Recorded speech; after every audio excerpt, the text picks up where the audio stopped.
If you can believe it, the video I'm making today is somehow already the third one that I've done to do with Yankees ABS challenges in 2026, but I can't seem to stop because they keep doing notable things, with the first one being Austin Wells throwing out a ridiculously bad challenge on the first day of spring training, then the second seeing Luis Gil waste his team's final challenge in the first inning, then attempt to throw out another one in the second. And yet, still, in a game just a couple days ago, we saw another New York strike zone challenge debacle, with one of the hurlers being told specifically by their catcher not to challenge a pitch before doing so anyway. Fernando Cruz, getting set to throw for Team Puerto Rico in the WBC, was on the hill against the Toronto Blue Jays, giving up a leadoff double to start his day to Charles McAdoo, which is just an 80-grade baseball name in my opinion. The next hitter, Leo Jimenez, would end up drawing a walk on a 3-2 splitter. The righty would bounce back to retire Addison Barger on a fly ball to center field without allowing either runner to move up, bringing Davis Schneider to the plate. It was then on the 1-1 we would see our highlighted play, when Cruz delivered a fastball well outside, with Wells catching it and then immediately shaking his head towards his pitcher to not challenge it.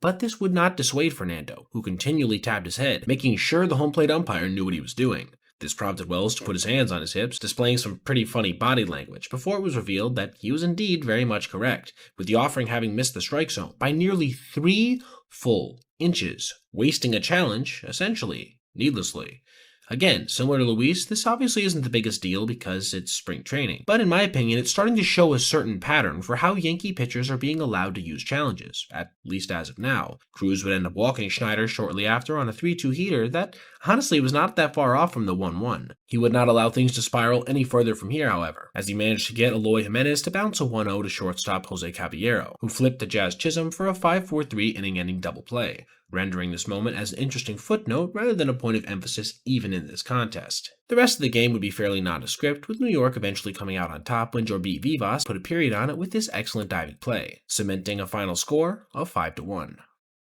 Alright everybody, if you made it this far, I appreciate you watching, and if you did, consider checking out any of these other videos on your screen right now for other content just like this. Also, if you ever see anything you'd like to see me detail in the video, feel free to reach out to my email, basebepoet@gmail.com, and if I end up using your idea, I'll give you a shout out. Thanks for watching. Have a great rest of your day.